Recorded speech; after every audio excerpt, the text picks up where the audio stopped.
Welcome to the war. Okay, so since the last Wars of the Roses battle report that I recorded, I've decided that we're going to have somewhat of an escalation game, this time using Warhammer Ancient Battles rules, but using the same two protagonists for the Yorkists and the House of Lancaster, respectively. So this is really my favorite way to, I think, play this period. I really do like those meaty ranks of troops and infantry and lines of archers or longbowmen. I know I don't have too many of those. I should probably paint some more, but this is a good start. So again, Warhammer Ancient Battles, we're going to be playing, or I'm going to be playing solo gaming the flank attack scenario. I'll explain that in a minute. But to get us started, why don't we have a look at the forces involved? So starting with our commander for the House of York, we've got Richard, Duke of York. He's going to be supported by an army standard bearer, both of them on horseback, as you can see. I'm probably going to, I'm not actually going to attach either of them to a unit. I'll explain why in a moment, but we've also got one unit of billmen here, a unit of dismounted men-at-arms here, and then another unit of billmen here. And then we've got two blocks, or two strips, I should say, of longbowmen, one here and one here. And then finally, we've got the heavy cavalry here, just a small unit of them, but I know how devastating they can be. They can be quite impactful. So that's everything for the House of York. Let's take a look at Lancaster. The Earl of Northumberland, Henry Percy, is going to be leading his forces today. So he is going to be backed up with, or supported by, an army standard bearer, a small unit of mercenary handgunners, and a light cannon. I'm playing with that. Again, another unit of heavy cavalry on the Lancaster side. Only one unit of longbowmen for them, as well as, again, a block of billmen, my favorite block of mercenary pike, and another unit of dismounted men-at-arms. So fairly similar forces on both sides. Really the only difference is Lancaster has a small unit of handgunners and a small cannon, and House of York has an extra sleeve of longbowmen. So let's go over the scenario, and I'll explain how we're gonna fight this out today. Okay, a little bit of a preamble before I start here. So this scenario typically has a variable number of turns and deployments. So I've already established that this game is going to run for 5 turns. That somewhat neither favors the attacker or the defender, or the flanker or the flanked. But we're going to see about this. So for this game, the House of York is going to be the flank attacker. So they needed to split the army into 2 parts, of which no more than a third can be, or at least a third, I should say, can be in the flanking force. So I've already deigned that we're going to split this force up, that the 2 units of longbowmen and the cavalry are going to be the flanking force, and they're going to come on from this table edge in the 3rd turn. Remember I said this game is going to run for 5 turns. So in terms of deployment, the House of York is going to deploy in this kind of white rectangle here, and the House of Lancaster will deploy in those blue, or within that blue rectangle, or marked out there. Yeah, everything is going to be played out like that, and I'll get the forces deployed, roll to see who goes first, and we'll get started. Okay, before anyone says anything, I know this is quite an unconventional set of deployment, mostly forced, I feel, by the trees, or the way the woods are set up. But it doesn't really, I'm not sure if this really favors either side, but such is the nature of war. I didn't get to choose these things. So anyway, let's just quickly talk about the game plan here. So for the House of York, again, they're the side with the flankers off the table right now. They've got a block of billmen and a block of dismounted knights on this side. supported unattached by the general, the Duke of York. So they're going to, I think, really try to absorb. I think everything is going to kind of pivot around this set of trees. So this group's or kind of battle group's objective, I think, is going to be to stave off anything on this side. Meanwhile, all while staying out of the way of that cannon, which may be more of a threat, I think, psychologically than literally. So we'll see how that plays out. But and then just one other unit of billmen here on this extreme side. But while they're on their own right now, the edge of the table, just where that road ends, that's the edge. That's where the flankers are going to be coming on. So they won't be out stranded alone for too long. Hopefully they can hold out that long. But again, I think just kind of spreading out. So on the Lancaster side, where they've got everything kind of squeezed into this small spot, where this group of trees took up a not insignificant amount of their deployment zone, and the trees in the middle there are going to be somewhat of a hindrance. They've got fairly, they had initially a fairly good angle of visibility for the cannon, but I think the goal here is going to be for the pike, or all of the infantry, to push forward, and then have the kind of fan out a little bit, and then have the handgunners on this side cover off on the hill for the flanking force. And I'm going to be honest, I'm not quite sure what this group of archers is really going to be able to do effectively. We'll see. They might be able to get a few rounds off. So that's how we've got everything set up. As I said, this is going to be a 5-turn game. Standard victory conditions apply. Flanking force comes on in the 3rd turn, and we'll start to get things rolling. Here we go. Okay, here's how the table is looking at the end of the 1st turn. Both sides really just jockeying for position here. So I'll start with the House of York.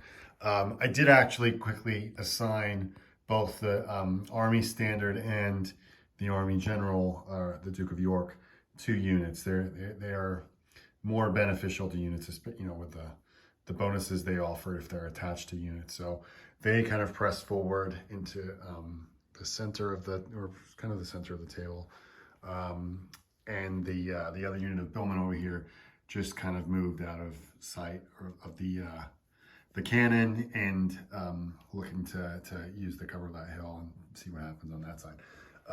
Let's flip around to Lancaster. So the knights on horseback moved over here. They're looking to wheel around and maybe get some kind of flank charge off against most likely those billmen over there. The other unit of billmen for Lancaster kind of sidestepped a little bit over here. Again, kind of still moving forward, more of a diagonal move, but opening up the line of sight here for the bowmen or the longbowmen in the next turn. The knights, the dismounted knights, moved over here, again behind the woods, looking to again offer to support the pike and the advancing pike, and the handgunners coming close or following closely behind them, which really just leaves the cannon with no real viable or visible target. However, I try not to let that bother things too much. It's a 50-point asset, so it's not like central, but we'll see what happens. I'm gonna be honest, I'm starting to think, I know I'm obviously solo gaming this and don't have to cheat myself, but or cheat against myself. But while I said I kind of said from the outset, like, the flankers are gonna come on from this side, it might very well be in their benefit that they come on from this side. I'm gonna make that decision for them based on the outcome of the table or the disposition of the forces once we get to that point. So that's not till the 3rd turn, though, remember. But now we're gonna move on to the 2nd turn. Let's see what happens. Turn 2, and for the House of York, this unit of billmen on the right decided to basically stay put and await to see what their opponents on this side of the table are going to do. Over here, the knights, or the dismounted knights with the army standard, moved forwards, as did the billmen, accompanied by Richard of York. They did suffer some casualties from the longbows. We'll get to that in a minute. And that's it for them. Over on the Lancaster side, the mounted knights gonna do a wheel, positioning themselves for a flank charge in the next turn. The billmen here also kind of move themselves just outside of charge range of their opposing number. Like I said, the longbowmen did inflict 3 casualties on the Yorkist billmen, and interestingly, I think the knights here kind of felt, or I kind of felt that the pikemen and the handgunners on this side were going to be enough to handle just this one unit of billmen over here. So the knights have pivoted themselves around here. I could have looked this up. I'm not going to allow any charging through woods. I think the woods would represent blocking line of sight. I think over here, yeah, they're coming along the side of the woods, but we wouldn't allow any charging through the woods here. So I hope that's correct with the rules. But yeah, that's the end of turn 2. I think we're going to see some shooting, or more shooting, on both sides here, and the arrival of the impeding flank chargers. They can only come on from one side of the table. I could see it being pretty advantageous, kind of splitting them. On your side, you can't do that. They do all come on at once, though. So again, I think that's going to be pretty pivotal. Gonna spend some time thinking of the pros and cons of either side. We'll see where they show up. On to turn 3. Turn 3, and my goodness, what a cluster this is. All right, let's start over here. So the Yorkist infantry billmen moved up onto the hill, just trying to threaten the handgunners. However, they obviously weren't able to reach them to charge them. They were just out of range. But the pike for Lancaster was able to swing around, cause a flank charge. Both sides inflicted 1 casualty each. You can see those missing there. However, just the amount of additional bonuses caused by having that flank charge made the billmen run, or break. However, they were just able to outrun their pursuers. Quickly over here, the cannon's done absolutely nothing. The knight, or the Lancastrian knights, they've been able to move a little closer. Let's get to the real main action though over here. So yes, I did switch my initial announcement of having the flanking force come on from the other side of the table. They did come on this side. They were a little tightly packed to have them all in. That's why that unit of archers is ranked up like that. However, thank goodness I read the rules. The units coming on aren't able to declare charges the turn they come on. Otherwise, they would have hit those Lancastrian knights immediately. Not that that really mattered, because they got absolutely creamed by bow fire from in the rear from this unit here, and then they stuck to the plan and charged ahead into the unit of billmen containing Richard, Duke of York. And while they took another casualty, they did have icy cool break test results, so that combat's going to stay there, which just leaves, losing my voice here. This just leaves this combat, the battle standard for the army, or the army standard, really earned his keep. The billmen here crashed into the foot knights, fought to a stalemate, and then just that extra point of combat resolution bonus from having the army standard tip the scales. They broke and had to run. Now they weren't captured or caught, but still, this is thrown I would say, the battlefield into some kind of disarray. This is going to be quite a challenge to unpack, and let's see what happens in the fourth turn. At the end of the fourth turn, losses are starting to mount up for the House of Lancaster. So let's see. Let's start just over here. So the billmen here were able to rally, but then got charged again by the pikemen. Eventually, though, just fighting to a stalemate, each taking a casualty, and being equally matched, they tied. Unfortunately, these handgunners and the cannon have done absolutely nothing the entire game. And then the bulk of the combat and the bulk of the action has been on this far end of the table. It's quite kind of a swirling melee here. Let's see.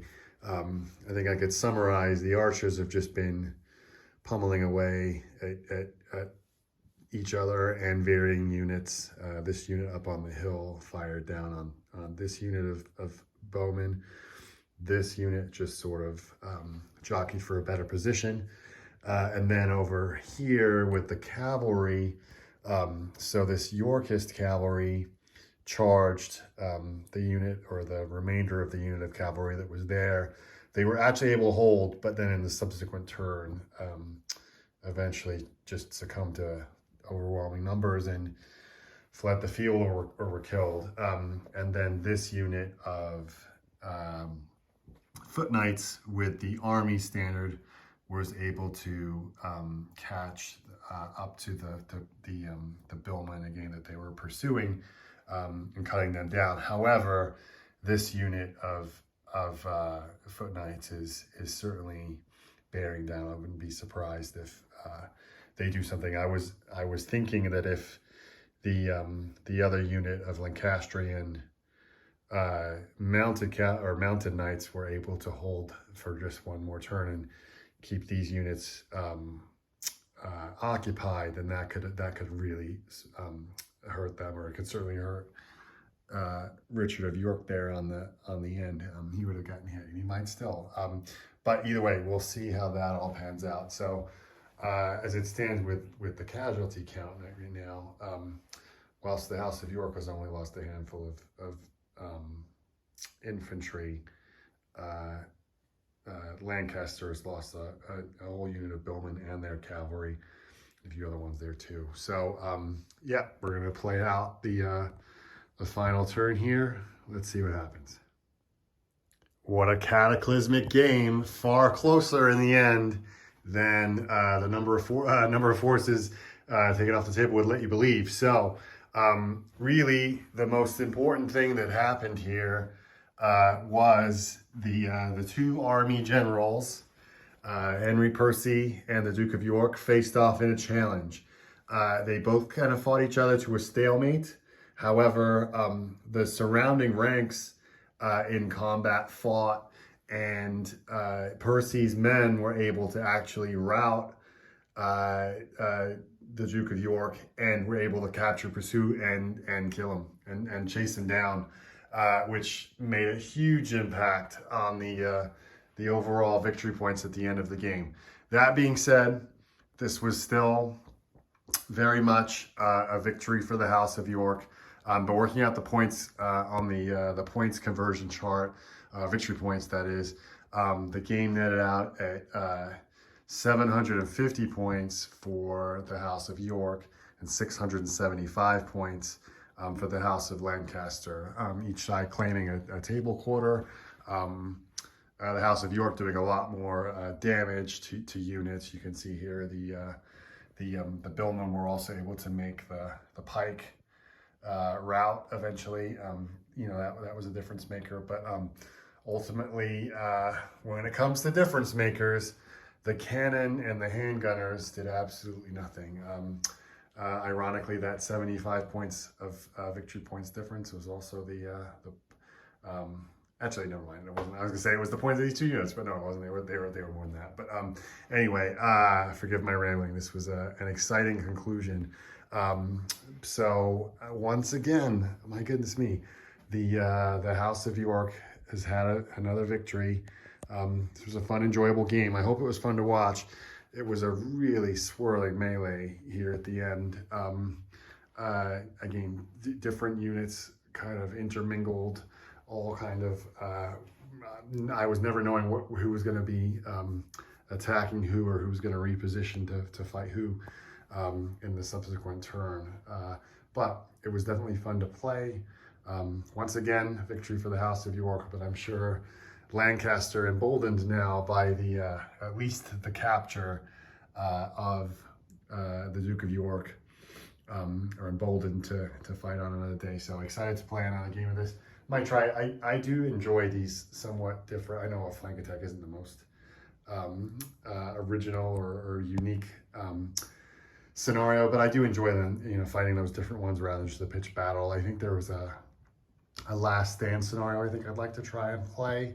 And again, I'm basically at the end now. Now I'm totally just rambling, but from a hobby point of view, I've painted pretty much everything I have, or everything that I bought for the Wars of the Roses. But I'm definitely tempted to add some more, or just keep working on some additional units or little touches. I think it might be interesting to create some stakes to put in front of the longbowmen. I'd be curious to see how those work out.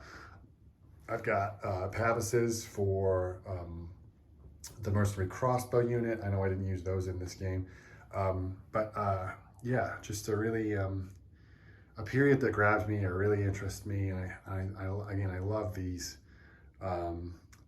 battles with large blocks of infantry. Anyway, I hope that wasn't too one-sided. I always worry about that these somewhat turn into a rout. I tried to be thoughtful and talk through my process for each side of the battle, and that's not always easy when you're solo gaming and you can kind of predict yourself, or it seems somewhat inevitable. And I hope that doesn't, or that translates still in an entertaining way on these battle reports. But it was certainly fun to play, so I guess that's the main thing. Hope you enjoyed watching. Anyway, on to the next. I'm sure we'll play another game soon. Thanks for watching.